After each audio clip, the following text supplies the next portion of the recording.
Today on the podcast, we're going to be talking with Nate Gueltzau. You might know him from his YouTube channel as the Penguin Viking. I know him mostly as a paddler. That's what we've been talking about here for the past couple days in Madison. Nate, good to sit down here and chat with you on the podcast. Likewise, and thank you very much. Of course. So let's dive into, first of all, why you're wearing a Viking costume and get up here. Yeah. As you said, I run a YouTube channel called the Penguin Viking. It's initially just started off as kind of a tool for me to concentrate some of my kind of like an activity, kind of a hobby, ways, different type of things from PTSD. What do you want to call those? Kind of just like methods of relaxation. And so I started getting into paddling as a way, and then started like, hey, I need to start filming. And so I took on the persona as the Penguin Viking, because in the Army, I would have some guys would make fun of me, call me a penguin, because my legs are a lot shorter than my torso. I see. Oh, yeah. And then I started growing out this beard, and everyone just started calling me, big burly Viking. I'm like, you know what? I'm just going to combine the two. Because why be, just because I'm slow on land doesn't mean I can't be fast in the water. I got it. And you just went with it. I mean, all the way. It's like one thing to have the beard and the short legs or what, whatever the match was there, but then you started looking the part too. Right. And so I gave a presentation today, and I'm like, everyone else is coming in here with their flannel shirts. You can't tell who's Canadian and who's American. And I was like, I might as well just go full send, just be the part, and at least I may not be the best public speaking. In fact, that was one of my first public speaking events, but it was like I might as well look the part and have fun with this. And how did it go to be up on the stage and do your first kind of public speaking event like that? Yeah, I always started to be terrified. Like I've done some presentations in classes and then at work, giving briefs. But so I first started off with kind of a little bit crackling voice. I also started delving into my topic a little bit more, remembering some of my good buddies that are no longer with us, and so I also kind of had that that almost tearful, cracking voice too at the first start. So it was a little bit of nerves, some of the am I going to break down crying? And then just slowly within 5 minutes was able to jump out of that. So that was really cool, and just was able to start talking normal as if I was talking to a room full of friends. Yeah. Wow. Yeah. All right. And how are people responding to like your outfit and the Viking getup? Oh, they all loved it. It was fantastic. They absolutely just started laughing. I was telling them all about it, and it was just like they're just like, this is cool. This is awesome. Okay. Yeah. You mentioned, Nate, that PTSD was something that you experience and have experienced, and you were in the military. Tell us about your experience in the military and PTSD. Yeah, so in 2013, deployed to Afghanistan with the Army. I was there until 2014, about a year. In that course of time, I was serving as a part of an intelligence unit doing interrogation on Camp Sabu Harrison, right outside of Bagram. A little bit south. It's about, I want to say maybe 20 to 40 miles south of Kabul. And on our little fob, of course, every other day we would be shot at. Mortar attacks were rampant. We had a whole bunch of our contractors who died in IED attacks, different prison riots that happened. I can go list on and on. But you saw some stuff. You experienced some stuff. Look, you always talk to any veterans, and we always feel guilty because we know someone who has experienced it tenfold. So even talking about even right now, it's like, okay, I can say I saw stuff. You may say I saw stuff, but to me, I'm like, well, man, I know these 20 other dudes that had it way worse, and out in the field. So. And what would they have seen that would be more? Well, I've got a whole bunch of infantry buddies that were just, never even got to be on a fob or had that security. We're always doing out in the field or in the tiniest places, remote locations, being constantly shot at. Had their best friend die next to them. There's I recognize there's levels into decree, and so even right now, it's like, I might have seen something, but like I always feel guilty for saying that because I know other guys who've seen stuff. Okay. And did you say you were on an interrogation unit? Or yeah. Tell us about that. And so the whole idea was we had these Tiger teams. any sort of high value asset that was out in the field that individuals deemed had any sort of intelligence information were tasked and were collected, picked up, scanned through the appropriate channels, the Red Cross, medical, and stuff like that, and just our guys had the opportunity to talk with them. We did no enhanced interrogations, and I was a part of a legal team that oversaw the majority of that, just to ensure that there wasn't any Abu Ghraib type stuff going on. Like waterboarding and that type of stuff? Right. And so you have these experiences in Afghanistan, and you come back, and you were having a hard time when you got back? Yeah, just because I had a couple of my own friends had committed suicide, a couple of people in my previous unit as well, and then just, you just always have that feeling and gloom, all of a sudden, like, being in crowds, going to concerts were no longer fun. The same activities that you used to have as hobbies just be like no, that's just, stupid. I don't want to do that anymore.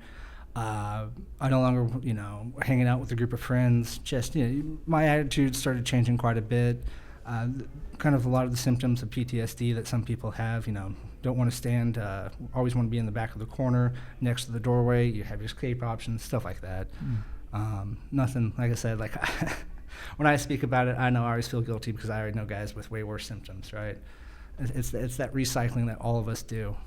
But you weren't, it seems like you were struggling to kind of find a purpose, and you weren't enjoying life in the way that you once had before you were deployed. And then when and how did paddling enter your world? Yeah, I had a good buddy who would hit me up, and he moved out to Denver, and he saw a lot of different, after our mutual friend had died, saw that I was becoming a recluse and just backing away. And he reached out and was like, hey, man, do you want to do this race? It's called the Missouri River 340. It goes from Kansas City to St. Louis. And I'm like, that sounds crazy. But, like, I'm still kind of somewhat of a go-getter, but, like, okay, it's an adventure. Right? And what type of race? Like in a canoe or a kayak or something? Yeah. So you can sign up for any type of boat. There wasn't really classes, but there was canoes, kayaks. There was even dragon boats and stuff like that. Yeah. And so we did it together in a tandem Old Town canoe. Not the lightest. The thing was already 70, 90 pounds, and then plus we didn't really, both of us had no clue what we were doing beforehand, so we loaded it, we probably put like 10 gallons of water, all the food and snacks for days, and it was like, we also had a ground crew, so we were stopping probably every 6 to 10 hours anyway, and so we could have refilled, and so by the end we kind of got our groove and it was a little bit lighter, but yeah, it was quite hilarious. And this is a few days, this race? Yeah, you have 88 hours, I believe, to complete it, and we ended up doing it in about, I think, 72 hours. So we had some time left, but obviously not that much. Yeah. And had you done any paddling prior to this? No, so as soon as he hit me up and was like, hey, you want to do this race? I was like, yeah. I had zero, maybe have gone out with a buddy and rented a kayak once or twice before, but nothing. Never really didn't care for it. And then I went out and got myself an inflatable kayak and was out on the Potomac River. And at that time when I was doing it, there was all these, the people in the row boats or the ones that are the competition where they're going backwards. Oh, yeah. I was always getting in their way. And it was always hilarious because they'd all be yelling at me. I think I got hit at least 2 or 3 times, and my inflatable kayak, didn't pop. And so it was a combination of it was awesome to kind of mess with them. They hated me, screamed at me every other day when they saw me getting out in the water, right? And in the middle of training, get to that side of the river, just nonstop screaming, which I was just like, okay. Yeah. I'm slow, but it's to me, I'm thinking, well, you guys are going backwards, it's your fault. Right, and they don't own the river, right? Even if they think that because they've got this prestigious rowing thing, you had just as much right to be there, right? Right. All right, and so you do this race in Missouri, and it seems like you enjoyed that. Was it because you were with somebody else, or there was this sort of social thing going on, or was it the paddling, or both? It was probably a combination of multitudes of not only just being there was one morning that really stuck out where it was we had slept for a couple hours. We woke up and an immense fog went over the entire river where you couldn't even see 2 feet in front of me. I could barely see. I was in the back of the canoe, and I could barely see my buddy Holly in front of me. Right, it was that thick of a fog, and they told us not to go out into it. But of course, we're both like, let's just send it. We got it. We're fine. Yeah. Because there's barges that go up and down the river, and you won't be able to hear them if they're coming from behind you or in front. But we knew we were somewhat close to the side. Fascinating. So it's just like the adventure of it too. Oh yeah, absolutely. Appealed to you. And when was that? What year was that you did that race? First time. The first time was before COVID, or might have been just as starting off of COVID, and they weren't really too sure. Mm-hmm. Like around 2020, so yeah, somewhere around there. Somewhere around there, yeah. And now you've done it a few years since then. Absolutely, I did it again. I think I didn't do I didn't do it in 2021. I know I did it with the 1 year where it was not. They ended up canceling it because of the storms, and so I only made it to halfway, like 172 miles, and then did it again last year. So 3 times now. Great. And are you doing other paddling too besides that? Yeah. So I last September, I participated in Operation Deep Blue, amazing organization dedicated to our fallen heroes. It's for first responders and police officers and military, and it's a over 8 days and 215 miles an expedition from New Jersey to D.C. and was able to participate and hang out with those guys. Wealth of just amazing people, and just a one hell of a physical challenge, because these guys are active duty military, police officers or sheriff's department, and they're in shape. And I thought I was in shape, but these guys are doing 4.5 miles per hour, and we're doing we were only doing 9 to 5 on the water. We were staying off on the side every night. But man, these guys were in shape, and but it was super cool to be a part of that community for 8 days, 200 plus miles, going through the Chesapeake Bay, all the way up the Potomac River to D.C. And then I probably should have not have done that, but then took 1 week off of that, and then that very next weekend started up with the Alabama 650 and went 650 miles to the state of Alabama. Did it in 9 days, 20 hours, and 7 minutes. And on what, rivers or something? Yeah, so you start off at Weiss Lake up in the north, and you go all the way down to Mobile Bay. One heck of a feature. You only have 10 days to do it. I made the cutoff a little under 4 hours. Of the 21 people that started, only 9 of us finished. Wow. And what are you paddling for something like that? Yeah, so that race is very unique, where you can actually change out your boats to whatever suits your needs, because there's a section of like class 1 and 2 rapids. Majority of the time I was doing my P&H Scorpio, high volume, amazing boat. That thing is super stable. It's a luxurious couch. It's just heavy. Which everyone else had these nice fiberglass lightweight boats and was able to send it, and I was just I was still going somewhat fast. You can look at those trackers, but it's a heavy boat, and I'm a heavy guy. And was that connected to military or police or anything, or was that just a come if you're interested in paddling? Well, it's a race where you also have to apply to race it. You have to meet certain qualifications on previous races, but I wanted to do that as a challenge, and also to remember.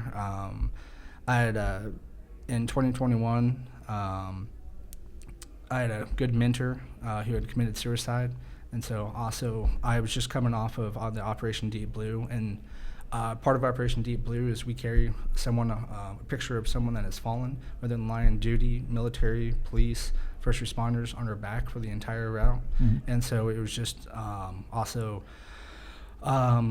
remembering his name. It was probably not only that expedition, but also carrying him into the 650. Yeah. It's a way of remembering and just knowing what I'm doing and why I'm doing this. Mm. And what is his name? Roadlander. Mm. And Sergeant Roadlander. I'm Jason with Ely Outfitting Company in downtown Ely, Minnesota. As the stories by Joe M. and the Paddle and Portage team inspire you to explore the boundary waters, let our trail-savvy crew make your trip planning simple. If you haven't tried our free online trip routing service, complete with awesome interactive maps, check out EelyOutfittingCompany.com. And when you're ready, find complete outfitting services, lightweight canoe rentals, and comfy bunkhouse lodging at Ely Outfitting Company.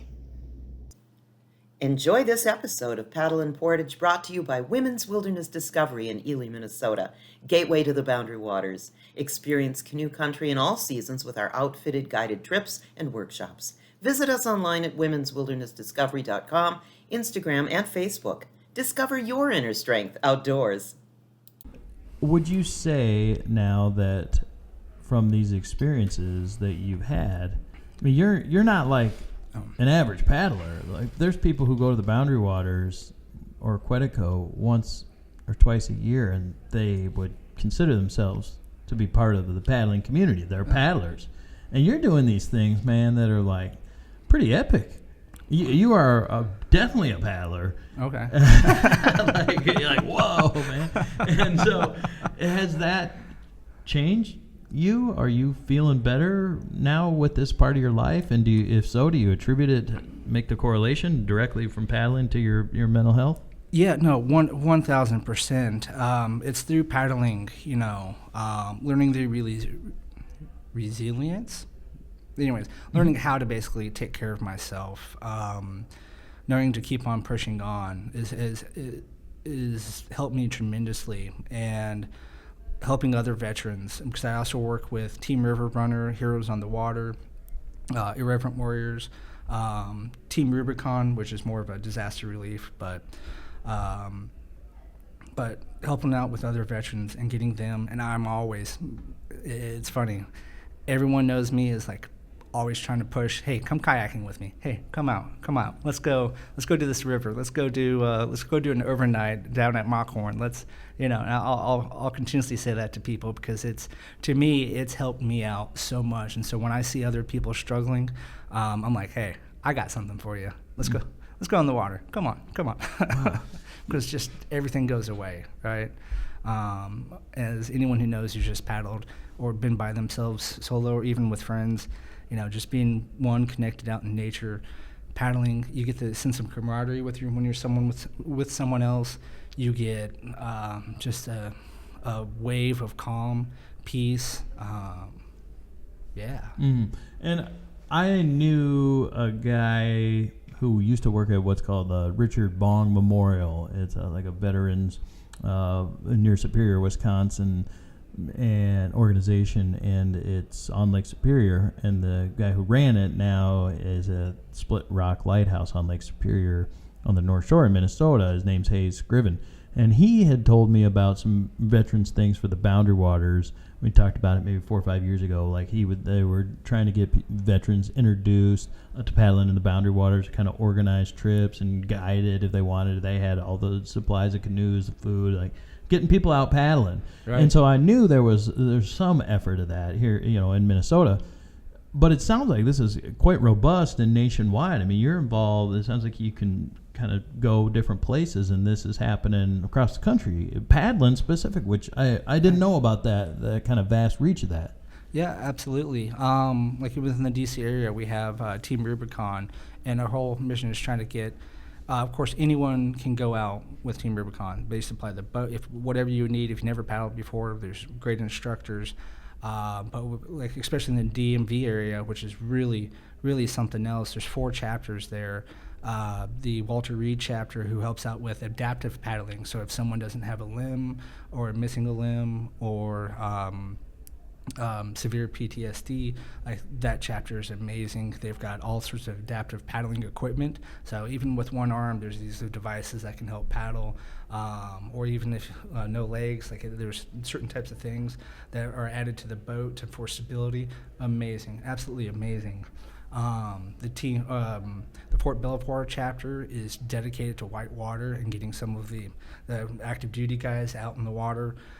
There's so much on the Potomac River. There's multiple spots of class 1, 2, 3s. Then, of course, Great Falls, which is the 4, 5. Absolutely dangerous. And there's instructors along, you name it, that can take you to the next level and to the next level. And it's always pushing safety. There's always swift water rescue classes. And if you get a chance to take one with Charlie, your mind will be blown. That guy's next level. And you're talking about for veterans only. No. This is open to everybody. Yeah. But it's a big push to also help out with veterans, because the organization also recognizes getting veterans on the water is just next level therapy. And this episode of the Paddle and Portage podcast comes from Loons Nest Coffee. They're located on the Gunflint Trail in the Mid-Trail area. A lot of great things about Loons Nest Coffee, one of them being that they open at 7 a.m. So they're open early to get you started on your canoe trip. They've got food there in addition to, of course, all the different espresso drinks, the coffee drinks. All the coffee from Loons Nest comes from Carlson Roasting right here in Minnesota. That's the umbrella, sort of the mothership of Loons Nest Coffee, Carlson Roasting. It's Bob Carlson, the Carlson family that own and operate this. And absolutely a family business right on the Gunflint Trail. It's all organic and fair trade coffee. We go in there a lot, stop in, talk with Bob and the crew there at Loons Nest. Really appreciate swinging in there to start the trip, or they're open in the afternoons too, so we'll pop in after we've been paddling and fishing up the Gunflint. Always just enjoy talking with the team there at Loons Nest Coffee and appreciate their support. They're looking forward to serving you this summer 2025. Find them on the Gunflint Trail, Loons Nest Coffee. Dan and Karen Cooke founded Cooke Custom Sewing 40 years ago. Their son Nathan may have begun sewing before he could walk. Regardless, he grew up amid the clacking rattle of sewing machines creating outdoor gear. Nathan had already taken over CCS when cancer claimed Dan last summer. He is continuing the family tradition of creating functional camping equipment engineered to last a lifetime. I've always loved the tagline, locally sewn, globally tested, because it embodies Cooke Custom Sewing. CCS gear has been on every continent, but it's all made right here in Minnesota by people that love the outdoors and are making living wages. Whether you're headed to the BWCA or the Arctic, you can rely on CCS. And I should let you know that my name is Bear Paulson from both North Star Canoes and Paddle and Portage. I've known the Cooke family for more than 3 decades, and I have CCS gear that has lasted 30 years to prove it. Check out all the canoe packs and packing systems, the ultra-lightweight tarps and shelters, and plenty of other great gear at CookeCustomSewing.com.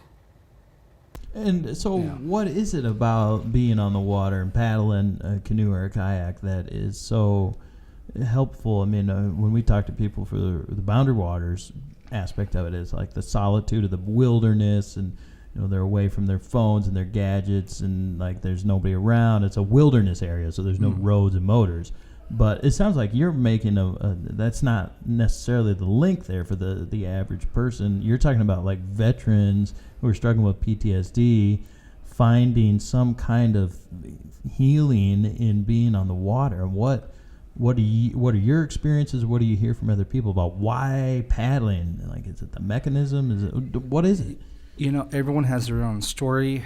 Everyone has their own what finally clicked for them or why they become obsessed with it. What I've seen and what's done with me is, especially in white water or even calm flat water, going anywhere around on the Potomac, every inch you paddle, you did yourself. No one else did it for you. You didn't have VA shoving drugs down your throat. You didn't have anyone else telling you, or pushing you along. You made that connection. You made yourself. You're on the water. And then there's the nature aspect. There's kind of we're not used to floating on the water as it is. A lot of us, especially in the military, we immediately went into it right after high school. And unless you had a robust, family growing up where you were on the water or on weekends, like sometimes it's never in our background. And so getting out is just exploring and doing something new for the very first time, putting yourself out, and then so it's like you're kind of somewhat back in the military and like learning a new skill. And then there's some danger aspect to it, right? We're on the water, we got to respect the water, but it's also like, okay, hey, like someone could die. All right, cool. Now I'm back in my element. Now it's time to push forward. Okay. And if you're going distances, like what I try to push other guys to do, like at the end of the day, hey, we did 50 miles today. And it's just like, fuck, we did 50 miles today. And it's like, that is like, I did that. Like, no one pushed me. Like we encouraged each other. And then of course there's all the name callings, but friendly, but, but it's, like I did it. No one actually held my hand, but it was more of, yeah. And then, or even just within whitewater, surviving a rapid, like the first time you go through, that's just such an adrenaline rush. Yeah. Interesting. I got to tell you, Nate, like I've heard a lot. We've interviewed people on the podcast, the people of color, LGBTQ, women, like groups of people who have either been marginalized by society or are being advocates for getting like groups of people, specific groups of people out into the wilderness or paddling in specific. Like I've heard a lot about that in Minnesota, and as I said, we've talked about it on the podcast a number of times, and I wasn't aware of the sort of vast community for paddling for veterans that is a really important and healing component for a lot of people, it sounds like, in your community. And I wonder why, I'm just going to plead ignorance about it, and just I never knew it was such a network. And why do you think that, why might that be the case, that I didn't know about it? Is it like it's not getting a lot of media coverage, or people aren't sort of talking about it, or I just missed it, and not because I wanted to, I just didn't know about it, Nate. That's my honest approach to this. Well, fair enough. When was the last time you heard about a news story about a veteran other than him having a PTSD psychotic episode and shooting someone, right? No one covers the good aspects of it, and it's just only through like grassroots organizations that what reaches out, or podcasts such as yours, or just word of mouth. And most of the time through ours, it's just word of mouth. And it's like, hey, I've got a buddy, who has, we've got like text threads, and it's like, hey, someone got an extra boat, I want to take my buddy out. And everyone's like, yeah, absolutely. Like, hey, you need other people to come with you? Need some safety guidance? Like, yeah, absolutely. And the next thing you know you've got like 14 people going out at Wednesday at 6 in the morning as soon as the sun goes up for an early morning dawn patrol, on the river. So stuff like that happens all the time, but it's through word of mouth. Like I said, unless you have friends that are veterans, or who are specifically in these areas, because it's niche. There's not. You go to a 5K and there would be like 400 people there. You go to the Boston Marathon and there's like thousands. And like the 650 you went to, which is like, you have to apply to get into, almost like the Boston Marathon. But we only had 20 people for 650 miles, where they had like, I don't know how many people are in these massive marathons, and they are only going 32. But so we're already in a niche community, and this is even probably further of a niche. But most of us are busted, and we can't go to running clubs because our knees hurt. Right. And paddling's like, the next. Yeah, there's steps to getting into paddling as well, as a lot of people know, and so that's kind of not necessarily the first hobby people get into, because boats are expensive. But like with Team River Runner and some of these other organizations, Heroes on the Water, and because especially that's more fishing, kayaking, and that's another therapeutic. You're on the water, you're fishing. Yeah, what's not to like, right? And if they're not biting, right. No, but I get that. I was going to ask you about if like you guys fish, or if that's part of the experience for you or some of the other veterans, too. Yeah, I've got a very good buddy that I introduced him to the Heroes in the Water, and now he's in the Carolinas and helping out with his chapter down there and trying to expand it. And he's a Marine Corps guy, and I try to get him to. At first, I tried to get him on the water paddling, and he's like, "No, I'm not interested in that." And then it's like, "Well, I love fishing. Hey, there's this great organization I know, Heroes on the Water. You go check them out." Yeah, nice. And then the man, Don's been hooked ever since. Love that guy. And so you drove from Virginia to Madison, Wisconsin, where we're at here at Canoecopia, and you gave this presentation, as you shared, but you came a long way to do this. And I'm wondering, what else you're doing. Like, what is this kind of become your world? Are you involved in these organizations in a salaried way, or are you working, or what's going on with that? Yeah, no. I have a full-time job at the Department of Justice. I work in the National Security Division, Office of Intelligence. I'm more so of a legal analyst. But this is all just my own. This is my passion, right? You talk to anyone that's ever done an Ironman, they're flying all over the world to just do a race for a half a day. And I'm putting the, if you really love something, are you putting the 100% effort into it? And so I've always been using that as my method. It's like, no, I really like this. Like, this is my hobby, so I'm going to make this my hobby.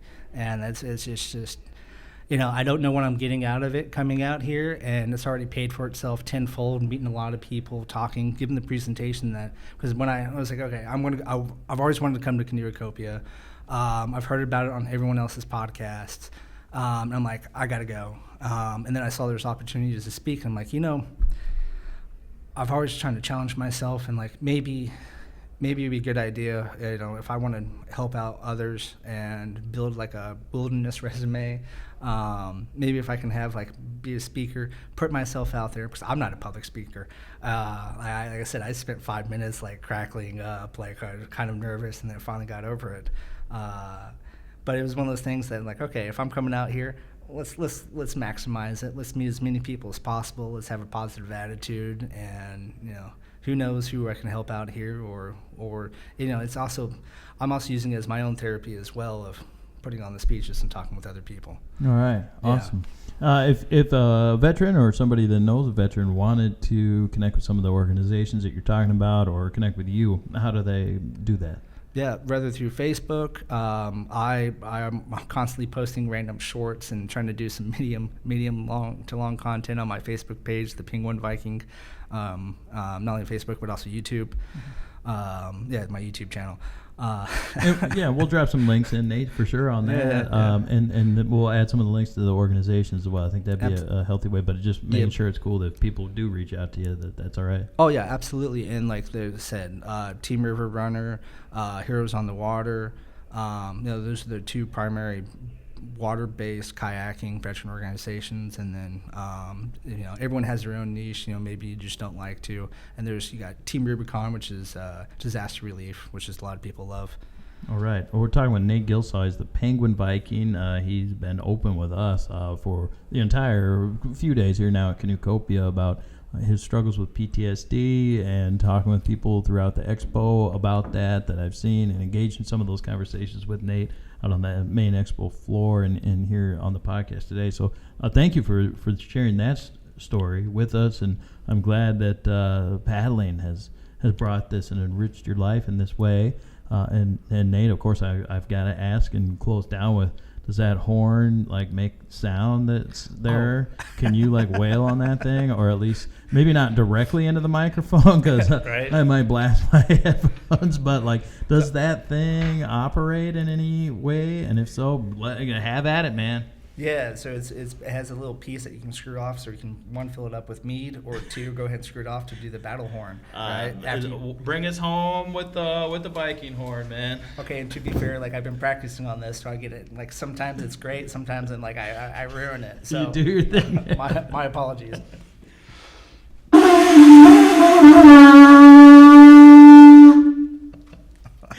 Thank you, Nate. Appreciate it, man. And thank you.